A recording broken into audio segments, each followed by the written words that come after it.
साहब जी। माननीय सदस्य श्री सुखजिंदर सिंह रंधवा जी।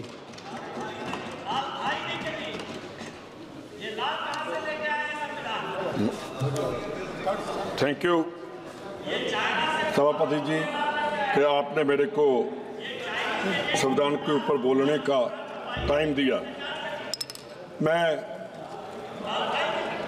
सुबह से सुन रहा हूं और बहुत अच्छा भाषण सभी ने किया, पर मैं एक बात मिसिंग इसमें देख रहा था कि पंजाब ने जो हिंदुस्तान की आज़ादी में काम किया उसके बारे में किसी ने भी उनका नाम नहीं लिया।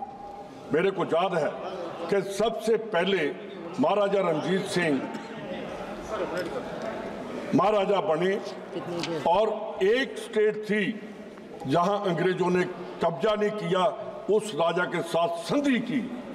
जिस जे.एंड.के की बात आप कर रहे हैं उस जे.एंड.के के ऊपर सबसे पहले सरदार महाराजा रणजीत सिंह ने कब्जा किया और अफगानियों का वो रास्ता बंद किया जहां से वो हिंदुस्तान के ऊपर राज करते थे और हमला करते थे। उसी महाराजा रणजीत सिंह ने अफगानिस्तान पर कब्जा किया जहां आज तक कोई उसके ऊपर झंडा नहीं चढ़ा सका। उसने 40 साल हरि सिंह नलुए ने वहां सिख राज का झंडा उस पर गढ़ कर रखा। मैं एक दो बातें कहना चाहता हूं कि हम बात करते हैं आजादी में सबसे ज्यादा किसी का रोल है तो वो पंजाबियों का है। सुन लीजिए आप, 121 आदमियों ने आज सुन लीजिए, बाद में मेरे को सुनिए 121 आदमियों को फांसी हुई, उसमें से 90 कांग्रेसी, उसमें 90 जो हैं वो पंजाबी हैं, और जो जेलों में गए उसमें से 80% पंजाब का शेर है। और सुन लीजिए आगे, जो अंडमान निकोबार काला पानी जिसको बोलते हैं, वो सबसे पहले पंजाब का बाबा सोन सिंह भकना जो कामाघाटा मारून नगर से चले थे, उन्होंने आकर सबसे पहले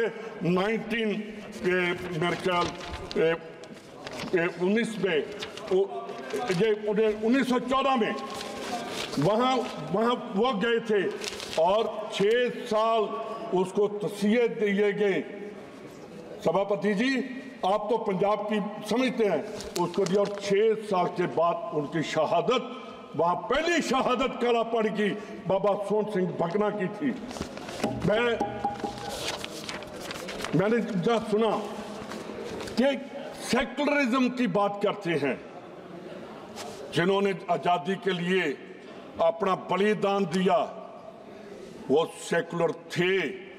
जिन्होंने अपना बलिदान दिया उनको ये मालूम नहीं था कि हमारा देश आजाद होगा। उन्होंने फांसी के फंदों पर चढ़े और काला पानी जैसे वहां रहकर आए।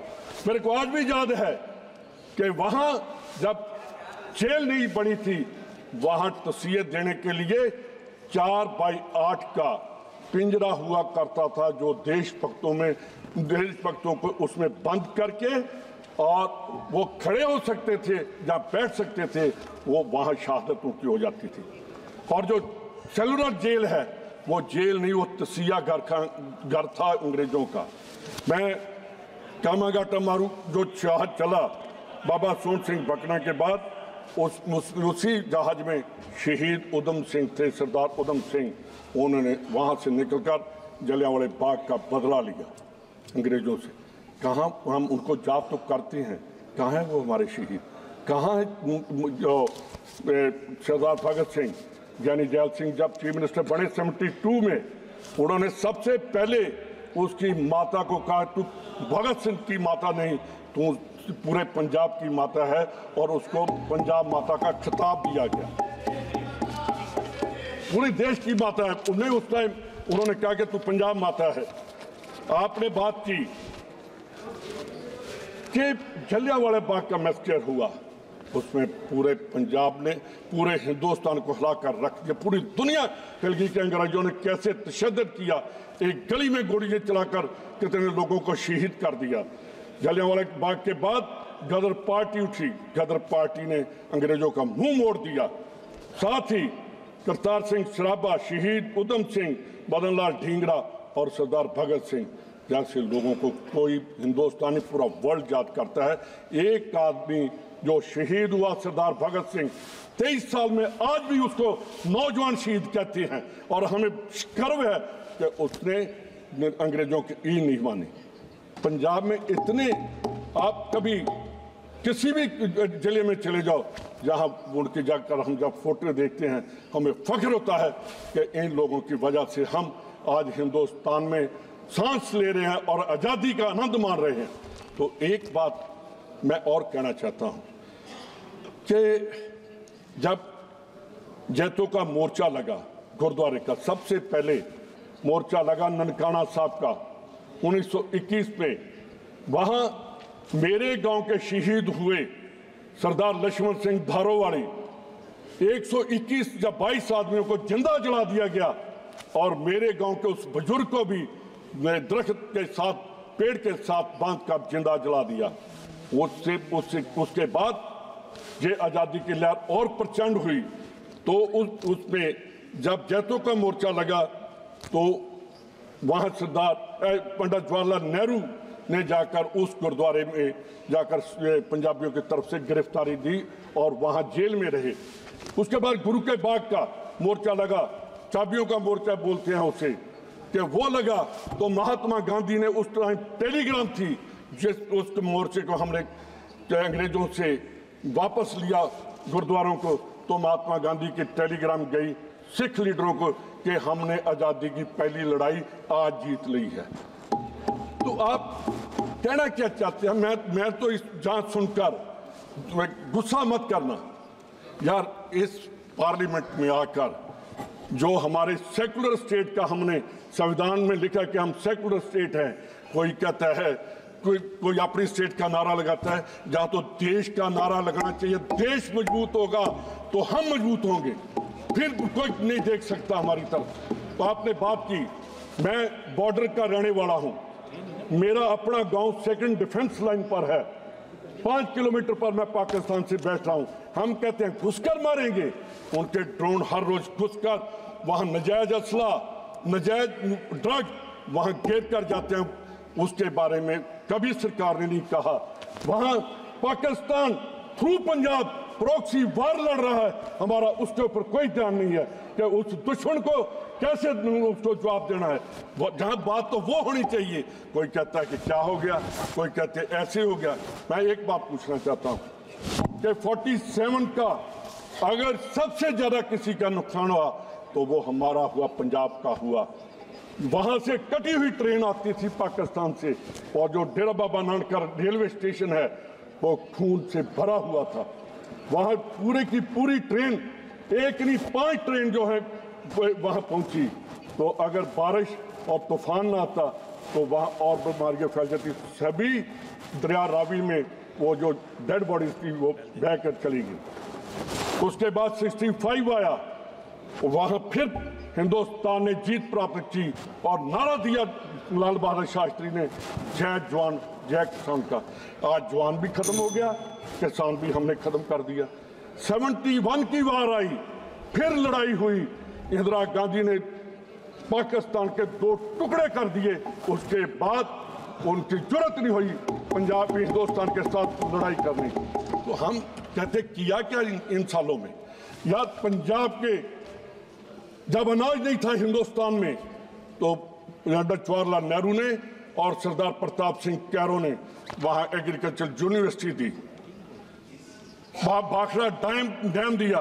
तो हमने पंजाब वालों ने देश के अनाज भंडार भर दिए। आज क्या किसानों का हालात है पंजाब के?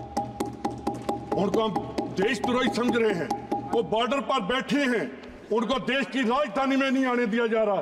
उस टाइम अंग्रेजों के टाइम में उसके शहीद उधम के भगत सिंह के चाचा ने, सरदार अजीत सिंह ने मोर्चा लगाया था, तो उस टाइम कहा था पगड़ी संभाल जट्टा, पगड़ी संभाल होए, तो वो असी मोर्चा जितया सी।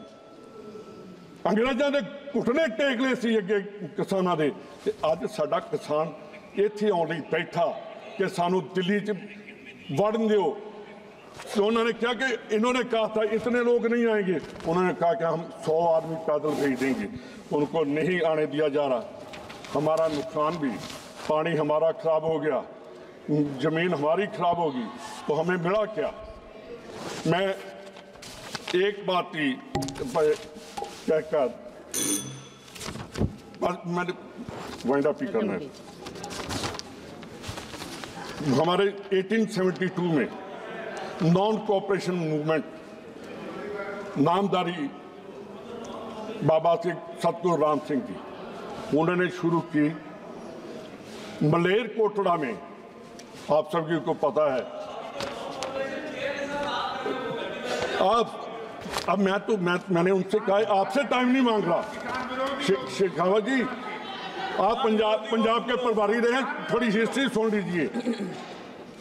वहां अंग्रेजों ने तोपों के साथ जो वहां पीसफुल प्रोसेशन कर रहे थे उनको उड़ा दिया। एक 13 साल का लड़का, उसका रेंज में नहीं आ रहा था तोप की, उसने ईंटें लगाई और कहा कि अब अंग्रेज मैं तेरी रेंज में आ रहा हूं, मेरे को गोली मार, और वो भी शहादत उसकी हुई। मैं गुरु नानक साहब का एक श्लोक है वो बोलकर मैं अपना कदम करूंगा। आसा महला पहला, खुरासान खसमाना किया हिंदुस्तान डाया, एती मार पई कर लाने तैं की दर्द ना आया। कि उतों उन्हें गुरु परमात्मा नूं बाबर ने जो हमला किया सी, जो बाबर ने देश में अत्याचार किया था, वो गुरु को उसने अलामा दिया था कि आप अच्छा नहीं कर रहे, कि उसने हिंदुस्तान पर हमला किया और इतना मारा कि तेरे को दर्द नहीं आया। मैं भी कहता हूं कि मोदी साहब किसानों के ऊपर इतना तशद्दुद जो हो रहा है उनको बंद करिए, उनको देशद्रोही मत समझिए, वो देश के अन्नदाता हैं। बहुत बहुत धन्यवाद। धन्यवाद।